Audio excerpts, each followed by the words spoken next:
Hello दोस्तों, आप देख रहे हैं रेल पथ मास्टर चैनल। जैसा कि आप सभी को मालूम होगा कि भारत के जितने भी जोन या डिवीजन में जेई पोस्ट की ज़रूरत होते हैं उसके 20% LAC JE quota civil engineering department के एम्प्लॉयज़ के लिए होते हैं।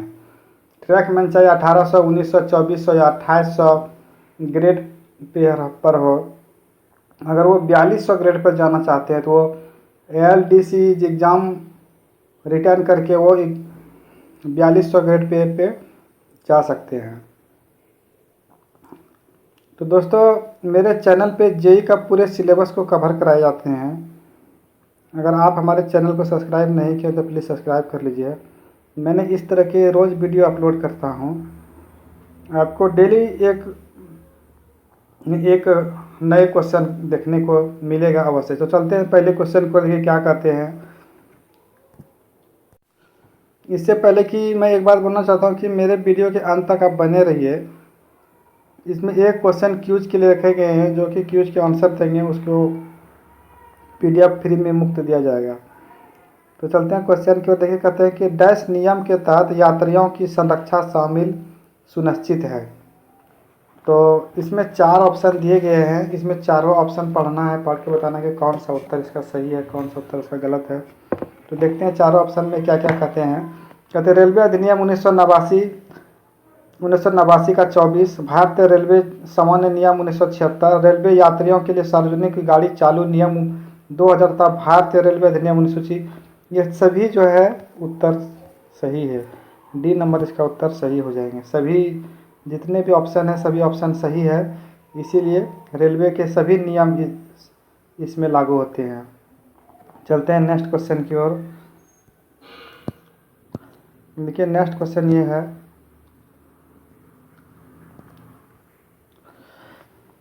ये कहते हैं कि डैश सेक्शन नियमों के अंतर्गत चालू लाइनों पर किसी भी कार्य के निष्पादन के लिए रेलवे संरक्षा आयुक्त की मंजूरी आवश्यक है, जो यात्रियों को ले जाने वाली गाड़ियों के संचालन तथा इसके कार्य के निष्पादन के लिए आवश्यक किसी भी अस्थायी व्यवस्था को प्रभावित करेगी, सिवाय आपातकालीन के मामले में।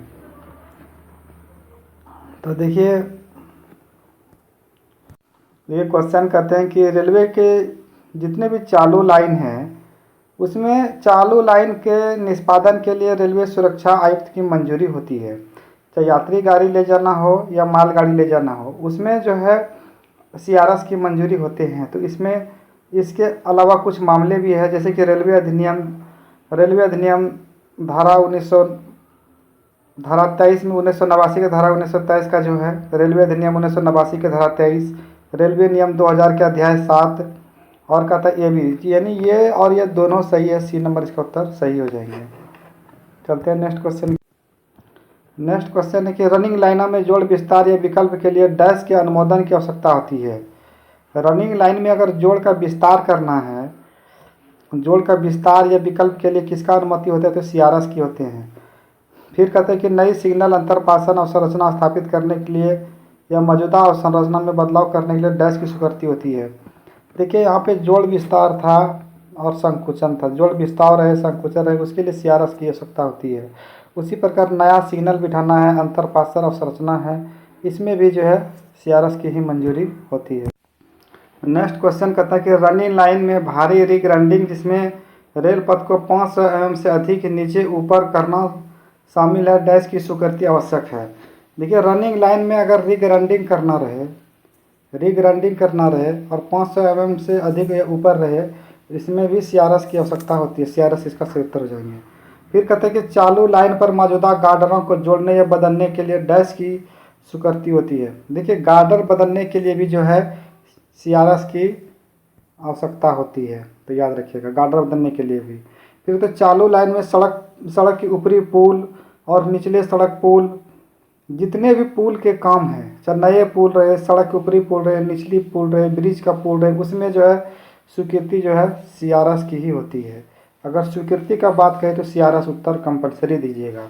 चाहे गार्डर पुल बदलना रहे, रिग्राइंडिंग करना है, सिग्नल बदलना रहे, तो सब में क्या है सीआरएस की आवश्यकता होती है। नेक्स्ट क्वेश्चन है कि यात्री रनिंग लाइनों पर नए संपारण का प्रावधान करने, मौजूदा संपारण को विस्थापित करने के लिए डैश की स्वीकृति होती है। देखिए अगर नया लेवल क्रॉसिंग के बिठाना है तो उसमें भी जो है CRS के ही आवश्यकता होती है। अगर संपार से, यहाँ पे देखिए क्वेश्चन करते हैं कि संपारों से चौकीदार को हटाने या उसके डाउनग्रेड करने, चालू लाइन में बिना चौकीदार वाले संपार को चौकीदार की व्यवस्था करने के लिए डैश की मंजूरी आवश्यक है।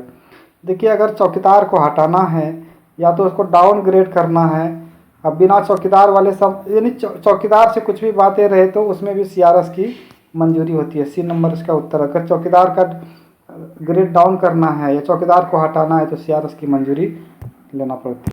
नेक्स्ट क्वेश्चन कहता है यहाँ पे कि ऐसे कोई बदलाव, पुनर्निर्माण या परिवर्तन जिसमें रेलवे संरक्षा आयोग की स्वीकृति की आवश्यकता है के लिए आवेदन आमतौर पर कार्य आरंभ करने के लिए लगभग डैश दिन पहले प्रारंभ करना चाहिए। देखिए ऐसे कोई बदलाव यानी पुनर्निर्माण है, कुछ काम करना है पटरी में या बदलना है तो इसके लिए किसकी आवश्यकता होती है? कोई भी काम करने के लिए गार्ड रेट बदलना, सिग्नल बदलना, तो इसमें जो है रेलवे संरक्षा आयोग की स्वीकृति होनी चाहिए। कितने दिन पहले? तो 30 दिन पहले जो है उसकी स्वीकृति होना चाहिए। फिर यहाँ कहता है कि ऐसा कार्य जिसके लिए कि कारणवश CRS की मंजूरी मिल जाती है। कोई भी काम है उसमें CRS की मंजूरी मिल जाती है, लेकिन मंजूरी की तारीख से 1 वर्ष के भीतर कार्य आरंभ नहीं किया जाता है तो उसे संरक्षा आयोग से मंजूरी के नवीकरण के लिए संपर्क किया जाना चाहिए। अगर समझिए कि 1 वर्ष के भीतर वो काम को नहीं करता है तो फिर से जो है CRS से मंजूरी लेना पड़ता है। यहाँ पे 1 वर्ष, इसका उत्तर सही हो जाएंगे C नंबर। नेक्स्ट क्वेश्चन कहते हैं कि मंडलों के कार्य जिसमें सिविल इंजीनियरिंग और सिग्नल एवं अंतरपासित दोनों शामिल है और जिसके लिए CRS की मंजूरी के लिए आवेदन किया जाना है, आवेदन पर डैश द्वारा हस्ताक्षर किया जाना चाहिए।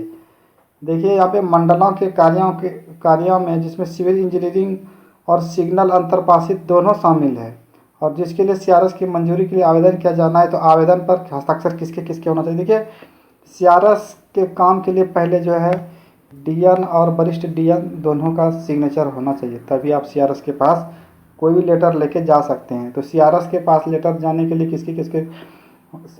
सीनियर DN और वरिष्ठ DSTE, यानी सीनियर DN और DSTE का आपको लेटर लेके जाना पड़ेगा। तो याद रखिएगा सीनियर DN और DSTE ये दोनों का जरूरी है। फिर कहते हैं कि निर्माण संगठन द्वारा निष्पादित कार्यों के मामले में जिसमें सिविल इंजीनियरिंग और सिग्नल एवं अंतरपासत दोनों शामिल है, ऐसे आवेदन पर मुख्य इंजीनियरिंग निर्माण तथा मुख्य सिग्नल व दूरसंचार इंजीनियरिंग के प्रतिनिधित्व करने वाले अधिकारियों द्वारा संयुक्त रूप से हस्ताक्षर किया जाना चाहिए। इसमें जो है JEG जो है इसका सही उत्तर हो जाएंगे। चलते नेक्स्ट क्वेश्चन कहते हैं कि इंजीनियरिंग कार्यों के लिए संरक्षा प्रमाण पत्र संबंधित डैश द्वारा हस्ताक्षर किए जाना चाहिए तथा मंडल इंजीनियर द्वारा प्रति हस्ताक्षरित किया जाना चाहिए। तो ये जो है ADN इसका सही उत्तर हो जाएगा। देखिए इंजीनियरिंग कार्यों के लिए संरक्षा प्रमाण पत्र पर संबंधित ADN द्वारा हस्ताक्षर किया जाना चाहिए तथा मंडल इंजीनियर द्वारा प्रति हस्ताक्षर किया जाना चाहिए। संरक्षा पर इंजीनियरिंग कार्यों का जो संरक्षा प्रमाण पत्र होता है पहले ADN का हस्ताक्षर होता है, इसके बाद मंडल इंजीनियर द्वारा हस्ताक्षर होता है। फिर देखिए नेक्स्ट क्वेश्चन कहते हैं कि जब भी यातायात के लिए नई लाइन चालू करने या पहले से चालू लाइन पर इलेक्ट्रिक मोटिव पावर आरंभ करने के पहले ये लाइन जहां गेज रूपांतर किया गया है चालू करने का प्रस्ताव दिया जाता है, डैश प्रासंगिक अध्यायों में शामिल नियम प्रक्रिया सख्ती का पालन किया जाना चाहिए। तो इसका जो C नंबर इसका उत्तर सही हो जाएगा। रेलवे अधिनियम 2000 यात्रियों के लिए सार्वजनिक गाड़ी चालू करना। नेक्स्ट क्वेश्चन है TMS को विस्तारित रूप लिखिए। ठीक है, यहाँ पे TMS का विस्तारित रूप बोले गए हैं कि TMS का विस्तारित रूप क्या है। तो ट्रैक T से तो ट्रैक M से मैनेजमेंट, S से सिस्टम, ट्रैक मैनेजमेंट सिस्टम, इसका D नंबर इसका उत्तर TMS का सही हो। नेक्स्ट क्वेश्चन देखिए क्या कहते हैं, बहुत अच्छा से समझ जाइएगा, ध्यान से पढ़िए। देखिए कहता है कि डैश टैब उपयोगकर्ता की TMS में ट्रैक परिसंपत्ति का विवरण भरने की अनुमति है। डैश टैब उपयोगकर्ता को TMS में ट्रैक परिसंपत्ति का विवरण भरने की अनुमति देता है। देखिए यहाँ पे परिसंपत्ति का बात हुआ है तो इसका उत्तर परिसंपत्ति ही होगा, तो परिसंपत्ति इसका उत्तर सही हो जाएगा। फिर यहाँ पे देखिए कहता है कि डैश उपयोगकर्ता को टीएमएस में ट्रैक के ज्यामिति, ट्रैक घटकों और विशेषताओं का निरीक्षण रिकॉर्ड करने की अनुमति देता है। तो यहाँ पे देखिए निरीक्षण का बात हुआ है तो इसका उत्तर निरीक्षण ही होगा। फिर देखिए नेक्स्ट क्वेश्चन कहता है कि डैश टैब उपयोगकर्ता को निरीक्षण साधने को योजना बनाने और टीएमएस में रेल पथ के अनुरक्षण की अनुमति आदान प्रदान करता है। यहाँ पे देखिए योजना का बात किया गया था इसलिए इसका उत्तर योजना ही होगा।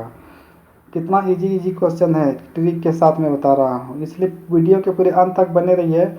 आप कहिएगा वाह सही भाई आप अच्छे से बता रहे हैं। फिर देखिए निरीक्षण या ध्यान देने की आवश्यकता वाले डैश टाइप के स्थान पर उपयोगकर्ता को संसाधन, श्रम और मशीन टीएमएस में रिपोर्ट अनुपालन सौंपने के लिए उपकरण प्रदान करते हैं। तो यहाँ पे देखिए श्रम का बात किया गया है, तो श्रम मतलब क्या होता है, काम, तो इसके लिए इसका उत्तर क्या हो जाएगा, कार्य, इसका उत्तर सही हो जाएगा। चलते हैं नेक्स्ट क्वेश्चन कहते हैं कि टीएमएस में संदेश केंद्र, परिपत्र, निरीक्षण, नोट आदि दर्ज करने के लिए डैश टैब का उपयोग किया जाता है। तो देखिए यहाँ पे टीएमएस में संदेश केंद्र, परिपत्र, निरीक्षण, नोट आदि को दर्ज करने के लिए विविध टैब का उपयोग किया जाता है। अगर टीएमएस में संदेश केंद्र रहे तब विविध दीजिएगा, यहाँ पे संदेश केंद्र देखिएगा अगर रहे तभी। फिर कहते हैं कि जारी किए जाने वाले खातों का अनुरक्षण, रसीद प्राप्त और टीएमएस में विभिन्न प्रकार की पीवे सामग्रियों की लेखा के लिए सुविधा डैश मॉड्यूल प्रदान करता है। तो देखिए ये क्या प्रदान करते हैं, ये भंडार इसको बोलते हैं यहाँ पे। फिर कहते हैं कि जेई या एसएससी या पीवे प्रशिक्षु पाठ्यक्रम के लिए प्रारंभिक इंडेक्स पाठ्यक्रम का आयोजित किया जाता है। तो इसका जो होता है ZR, देखिए अगर जेई का रहे या पीडब्ल्यू का रहे तो ये जो है ZRTI zonal railway training institute इसका फुल फॉर्म होता है, तो वो इन लोगों का ट्रेनिंग करवाते हैं। और जितने भी होते हैं ट्रैकमैन वो मंडल में होते हैं। नेक्स्ट क्वेश्चन कहता है कि मेट कीमैन को LWR या CWR पर नियुक्ति करने से पहले डैश द्वारा योग्यता प्रमाण पत्र दिया जाना चाहिए। तो ये जो है मंडल प्रशिक्षण द्वारा मेट कीमैन LWR CWR यानी मतलब जितने भी मेट या कीमैन ज्वाइन करते हैं, काम किस में करते हैं, तो LWR में काम करते हैं तो CWR में काम करते हैं। तो LWR CWR में काम करने के लिए लोग को जो प्रमाण पत्र होता है मंडल इंजीनियर से प्राप्त होते हैं। और JPW को जो है वो क्षेत्रीय प्रशिक्षण केंद्र से प्राप्त होते हैं। और ट्रैकमैन हो, कीमैन हो, ये सब को मंडल प्रशिक्षण केंद्र से होते हैं। ये सब JPW के लिए है। JPW का जो ट्रेनिंग होते हैं वो 1 साल के होते हैं, और ट्रैकमैन को 30 दिन के लिए होते हैं। फिर यहाँ पे कहता है कि मेट कीमैन को LWR CWR योग्यता प्रमाण पत्र की वैधता कितने दिन होते हैं, कितने वर्ष होते हैं, समझिए। अगर वर्ष में ज़्यादा वर्ष में पूछता है तो 5 साल। देखिए सबका तो मेट और कीमैन का जो योग्यता प्रमाण पत्र होता है वो 5 साल इसके होते हैं। फिर कहते हैं कि असाधारण मामले में मेट या कीमैन को LWR योग्यता प्रमाण पत्र द्वारा डैश द्वारा विधिवत जांच करके दिया जाता है। तो ये जो जांच जो करते हैं वो ADM द्वारा जांच करके दिया जाता है। और अगर असाधारण मामले में, ये बात ध्यान पर ध्यान रखना पड़ता है हम लोगों को, असाधारण मामले में मेट कीमैन को LWR CWR की योग्यता प्रमाण पत्र डैश द्वारा विधिवत जांच करके दिया जाता है। अगर समझिए कि जोनल ट्रेनिंग नहीं देता है, मंडल ट्रेनिंग नहीं देता है, तो इसको कौन देगा, तो ये दे सकते हैं, इसका पावर ADN को दे सकते हैं। ADN असिस्टेंट डिवीजन इंजीनियर इनको दे सकते हैं, असाधारण मामले में दे सकते हैं, याद रखिएगा। नेक्स्ट क्वेश्चन फिर कहता है कि असाधारण मामले में, फिर यहाँ कहता है कि असाधारण मामले में मेट कीमैन को LWR की योग्यता प्रमाण पत्र, ये तो ADN तो हो ही गया इसका सही उत्तर। फिर कहता है कि ADN द्वारा जारी किए गए मेट कीमैन LWR या CWR योग्यता प्रमाण पत्र की वैधता कितना है, तो देखिए 1 वर्ष होते हैं। अगर समझिए यहाँ पे क्या है, ADN द्वारा जारी, साधारण मामले में ADN द्वारा जारी जो मेट और कीमैन LWR CWR के योग्यता प्रमाण कितना, 1 वर्ष है। यही अगर मंडल प्रशिक्षण केंद्र द्वारा योग्यता प्रमाण देता है इसका 5 वर्ष होता है। अगर ADN दिए तो उसको 1 ही वर्ष होते हैं। फिर कहते हैं मेट और या कीमैन के प्रमोशन पाठ्यक्रम डैश द्वारा दिया जाता है। तो देखिए ये जो है मेट या कीमैन का प्रमोशन जो देते हैं वो 1 साल के होते हैं। 1 साल के बाद 2 वर्ष के होते हैं। फिर कहते हैं मेट और या कीमैन के प्रमोशन पाठ्यक्रम डैश द्वारा दिया जाता है। तो देखिए ये जो है मेट या कीमैन का प्रमोशन जो देते हैं वो 1 साल के होते हैं। 1 साल के बाद 2 वर्ष के होते हैं। फिर कहते हैं मेट और या कीमैन के प्रमोशन पाठ्यक्रम डैश द्वारा दिया जाता है। तो देखिए ये जो है मेट या कीमैन का प्रमोशन जो देते हैं ये देते हैं मंडल प्रशिक्षण केंद्र द्वारा। और यही अगर पूछेगा कि, चलिए नेक्स्ट क्वेश्चन, अगर जेई का बोर्ड पूछे तो क्षेत्रीय प्रशिक्षण केंद्र द्वारा होता है, लेकिन ये मेट की मान इसलिए मंडल होगा। नेक्स्ट क्वेश्चन यहाँ पे कि ट्रैक मेंटेनर से जेई या पीवे, जेई पीवे से एसएससी पीवे का प्रमोशन पाठ्यक्रम डैश द्वारा दिया जाएगा। ट्रैक मेंटेनर से अगर कोई जेई बनता है, जेई पीवे, तो इसका प्रमोशन पाठ्यक्रम जो ट्रेनिंग सेंटर है वो ट्रेनिंग इनको कहाँ करवाया जाएगा? मंडल में कराया जाएगा, क्षेत्रीय में करवाया जाएगा, या तो मंडल में मंडल प्रशिक्षण, क्षेत्रीय भारतीय रेलवे प्रशिक्षण, एसएससी पीवे। नहीं, इसका जो कराया जाएगा बी नंबर इसका उत्तर सही हो जाएगा, क्षेत्रीय प्रशिक्षण केंद्र में कराए जाते हैं। और याद रखिए जो ट्रैकमैन से अगर जेई बनते हैं तो इसको जो है 1 साल तक जो है ट्रेनिंग दिए जाते हैं, 1 ईयर इसके ट्रेनिंग होते हैं। चलते हैं नेक्स्ट क्वेश्चन। नेक्स्ट क्वेश्चन कहते हैं कि जेई एसएससी पीवे को 10 वर्षों में एक बार रिफ्रेशर पाठ्यक्रम के लिए भेजा जाना चाहिए। जेई एसएससी पीवे को, जेई एसएससी पीवे को कितने वर्षों में एक बार रिफ्रेशर पाठ्यक्रम, क्योंकि जेई एसएससी का जो रिफ्रेशर कोर्स होते हैं वो कितने दिन में एक बार होते हैं, ये चीज़ इन्होंने पूछ रहे थे। देखिए रिफ्रेशर कोर्स जो होते हैं जेई का 5 वर्ष में ये होते हैं, 5 वर्ष में एक बार होते हैं। फिर कहते हैं कीमैन मेट को कितने वर्षों में एक बार रिफ्रेशर पाठ्यक्रम के लिए भेजा जाना चाहिए। देखिए जेई का 5 साल था, लेकिन कीमैन मेट का कितना है, ये भी 5 साल के लिए ही रिफ्रेशर कोर्स होते हैं। फिर कहते हैं कि विभाग के बिल्डरों और परीक्षकों का प्रशिक्षण एवं प्रमाणन किसके द्वारा किया जाएगा? तो देखिए थर्माइट पोर्शन संयंत्र एनआर और थर्मिट झलाई प्रशिक्षण केंद्र विजयवाड़ा, ये दोनों सही है, यानी ए और बी इसका उत्तर दोनों सही होंगे। नेक्स्ट क्वेश्चन कहते हैं कि नवनियुक्ति जेई एसएससी पीवे के लिए इंडेक्स पाठ्यक्रम की अवधि डैश है। लेकिन नवनियुक्ति नए जेई और एसएससी अगर बनते हैं तो इनके पाठ्यक्रम जो है कितने दिन के, कितने वर्ष के होते हैं, ये इन्होंने क्वेश्चन ने कहा है। तो नए जो है 1 वर्ष के लिए होते हैं, जितने भी जेई नए बनते हैं उसके पाठ्यक्रम जो होते हैं 1 वर्ष के लिए होते हैं। फिर कहते हैं कि ट्रैक मेंटेनर से जेई पीवे के लिए प्रमोशन प्रशिक्षण पाठ्यक्रम की अवधि क्या है? ट्रैक मैन से अगर कोई जेई बन जाता है तो उसको भी 1 साल का 1 साल का ट्रेनिंग दिए जाते हैं, तो सी नंबर उत्तर सही हो जाएंगे। फिर कहते हैं जेई पीवे से एसएससी पीवे के प्रमोशन प्रशिक्षण पाठ्यक्रम, अगर कोई जेई है और वो एसएससी बन जाते हैं तो उसके 17 दिन के जो है ट्रेनिंग होते हैं। फिर जो कहते हैं कि कीमैन से मेट का प्रमोशन प्रशिक्षण पाठ्यक्रम का अवधि कितना? अगर कोई कीमैन है और मेट बनता है तो उनको जो है 18 दिन का ट्रेनिंग दिया जाता है। कीमैन से मेट बनने के लिए कितना दिन दिए जाते हैं? 18 दिन उसको ट्रेनिंग दिए जाते हैं। नेक्स्ट क्वेश्चन कहते हैं कि मेट कीमैन रिफ्रेशर पाठ्यक्रम की अवधि क्या है? मेट कीमैन रिफ्रेशर पाठ्यक्रम की अवधि क्या है? तो यहाँ पे देखिए रिफ्रेशर, मेट कीमैन के रिफ्रेशर पाठ्यक्रम की बात कहे गए हैं, तो रिफ्रेशर जो है वो 6 दिन के होते हैं, 6 दिन इसका सही उत्तर हो जाएंगे। फिर कहते हैं कि ट्रैक मेंटेनर इंडेक्स पाठ्यक्रम की अवधि क्या है? ट्रैक मेंटेनर के इंडेक्स पाठ्यक्रम के यहाँ के पूछे गए हैं। तो देखिए अगर नए ट्रैकमैन ज्वाइनिंग करते हैं तो उसके जो ट्रेनिंग होते हैं वो 30 दिन के होते हैं, याद रखिएगा। और यही चीज़ अगर इसका रिफ्रेशर किया जाए, ट्रैकमैन के रिफ्रेशर पाठ्यक्रम कितने दिन तक? 6 दिन का होता है।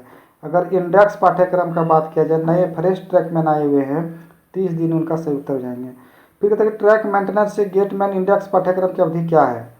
समझिए ट्रैकमैन है और वो गेटमैन का इंडेक्स पाठ्यक्रम का ट्रेनिंग करना चाहते हैं तो कितने दिन का होता है? तो 6 दिन के होते हैं। अगर ट्रैकमैन से कोई गेटमैन बनना चाहते हैं तो उसको 6 दिन का ट्रेनिंग करना पड़ेगा। फिर कहता है ट्रैक मेंटेनर के रिफ्रेशर पाठ्यक्रम की अवधि क्या है? ट्रैक मेंटेनर के रिफ्रेशर पाठ्यक्रम की जो अवधि होती हैं वो 6 दिन होते हैं। नेक्स्ट क्वेश्चन देखिए, कहते हैं कि गेटमैन के रिफ्रेशर पाठ्यक्रम की अवधि कितने दिन होते हैं? गेटमैन के रिफ्रेशर की बात कर रहे हैं, गेटमैन के रिफ्रेशर तो 6 दिन होते हैं, 6 दिन इसका सही उत्तर होते हैं। फिर यहाँ पे कहते हैं कि देखिए यहाँ पे कहते हैं कि जेई एसएससी यूएसएफडी के प्रारंभ पाठ्यक्रम अवधि क्या है? यहाँ पे अब यूएसएफडी जेई के बात करने लगे तो ये जो है 1 सप्ताह जो है सही इसका उत्तर हो जाएंगे। यूएसएफडी का जेई अगर रहेगा उसके पाठ्यक्रम कितना होते हैं, प्रारंभिक पाठ्यक्रम कितना होते हैं? तो 1 सप्ताह। फिर कहते हैं कि जेई एसएससी यूएसएफडी के लिए रिफ्रेशर पाठ्यक्रम की अवधि कितना होते हैं? अगर समझे कि जेई को यूएसएफडी कोर्स के लिए भेजता है तो कितने दिन के लिए रिफ्रेशर कोर्स के लिए उसको भेजे जाते हैं? तो वो जो है ये भी 1 सप्ताह ही इसका उत्तर सही होंगे। फिर कहते हैं एटी झलाई में वेल्डर की प्रारंभिक पाठ्यक्रम की अवधि क्या है। एटी वेल्डिंग में जो है, देखिए एटी वेल्डिंग में वेल्डर की प्रारंभिक पाठ्यक्रम की जो अवधि होते हैं वो 2 सप्ताह होते हैं। 2 भी कुछ इसका सही उत्तर हो जाएंगे। देखिए नेक्स्ट क्वेश्चन कहते हैं कि एटी झलाई में वेल्डरों की प्रारंभिक पाठ्यक्रम की अवधि क्या है। एटी झलाई में वेल्डरों की प्रारंभिक पाठ्यक्रम की अवधि क्या है, तो 2 सप्ताह इसका सही उत्तर हो जाएंगे। फिर कहते हैं कि एटी झलाई में वेल्डर के रिफ्रेशर पाठ्यक्रम की अवधि क्या है। तो रिफ्रेशर पाठ्यक्रम का जो अवधि इसके होते हैं ये होते हैं 1 सप्ताह। फिर देखिए नेक्स्ट क्वेश्चन कहते हैं कि एटी झलाई में पर्यवेक्षक के लिए जेईएसएससी पीवे के प्रशिक्षण पाठ्यक्रम की अवधि कितने होते थे। 7 दिन इसका सही उत्तर होते हैं। चलते हैं नेक्स्ट क्वेश्चन कहते हैं कि मेट कीमेन के रिफ्रेशर पाठ्यक्रम के लिए डैश वर्ष में एक बार भेजा जाना चाहिए। देखिए मेट कीमेन के रिफ्रेशर पाठ्यक्रम, यहाँ पे मेट कीमेन का रिफ्रेशर पाठ्यक्रम जो है 5 वर्षों में एक बार भेजा जाना चाहिए। फिर यहाँ पे कहता है कि मेट ट्रैक मेंटेनर या गेटमैन के रिफ्रेशर पाठ्यक्रम को डैश वर्षों में एक बार भेजा जाना चाहिए। तो ये भी 5 वर्ष जो है सही उत्तर है। ट्रैकमैन हो चाहे गेटमैन हो कुछ भी हो, सबका जो रिफ्रेशर कोर्स होते हैं जेई भी हो, सबका 5 साल में ही एक बार रिफ्रेशर की जहाँ पे बात किया जाए तो 5 साल ही उत्तर मारिएगा। फिर कहते हैं कि ट्रैक मेंटेनर या गेटमैन के लिए योग्यता प्रमाण पत्र की वैधता जारी करने की तारीख डैश वर्ष है। तो ये जो है 5 वर्ष इसका सही हो जाएगा। लेकिन एक चीज़ याद रखिएगा, वेल्डर का जो रिफ्रेशर कोर्स होता है वो अलग होते हैं। नेक्स्ट क्वेश्चन है कि एटी वेल्डिंग में वेल्डरों के लिए रेगुलर योग्यता प्रमाण पत्र की वैधता जारी करने की तारीख से डैश वर्ष की है। तो ये जो है 2 वर्ष इसका सही उत्तर होते हैं। क्वेश्चन फिर से पढ़ लीजिए। एटी वेल्डिंग में वेल्डरों के लिए रेगुलर योग्यता प्रमाण पत्र वैधता जारी करने की तारीख कितने वर्ष है। एटी वेल्डिंग के लिए जो योग्यता प्रमाण पत्र का जो वैधता होता है एटी वेल्डिंग के लिए उसके 2 वर्ष ही होते हैं, याद रखिए। एटी वेल्डिंग वाले का ही पहले हम बताए थे, इसका जो होते हैं 2 वर्ष का ही होते हैं, ये चीज़ ध्यान में देना है। फिर यहाँ पर कहते हैं कि एटी वेल्डिंग में वेल्डरों के लिए प्रोविजनल योग्यता प्रमाण पत्र की वैधता जारी करने की तारीख से देखिए 6 महीना 100 जोड़ होना चाहिए। या तो 6 महीना होना चाहिए या तो वेल्डर 100 जोड़ क्या रहेगा, तब उसका जो है दूसरा ट्रेनिंग भेजा जाएगा। तो ये क्या है, ए और बी दोनों इसका उत्तर सही हो जाएंगे। फिर यहाँ पे देखिए क्या कहते हैं, कहते हैं IRPWM के अनुसार ट्राली मैन प्रमाण पत्र डैश द्वारा जारी किया जाना चाहिए। देखिए IRPWM का बात कहें तो इसका जो है सही उत्तर जो है ADN इसका सही उत्तर होता है। अगर IRPWM की बात करें तो ADN इसका सही उत्तर, अगर ये चीज़ का बात करें तो। नेक्स्ट क्वेश्चन देखिए क्या कहते हैं कि जेईएसएससी पीवे की चिकित्सा श्रेणी क्या होती है। अगर जेईएसएससी है तो उसकी चिकित्सा श्रेणी क्या होता है, तो A3 होते हैं। जेई के मेडिकल जो होते हैं A3 होते हैं। फिर कहते हैं कि ट्रैकमैन का चिकित्सा क्या होते हैं। देखिए ट्रैकमैन का जो होते हैं वो B1 होते हैं। अब फिर कहते हैं गेटमैन के क्या होते हैं, तो गेटमैन का भी चिकित्सा जो है A3 ही होते हैं। तो A3 गेटमैन का होते हैं मेडिकल। फिर नेक्स्ट क्वेश्चन कहते हैं ट्राली मैन के चिकित्सा डैश श्रेणी के हैं।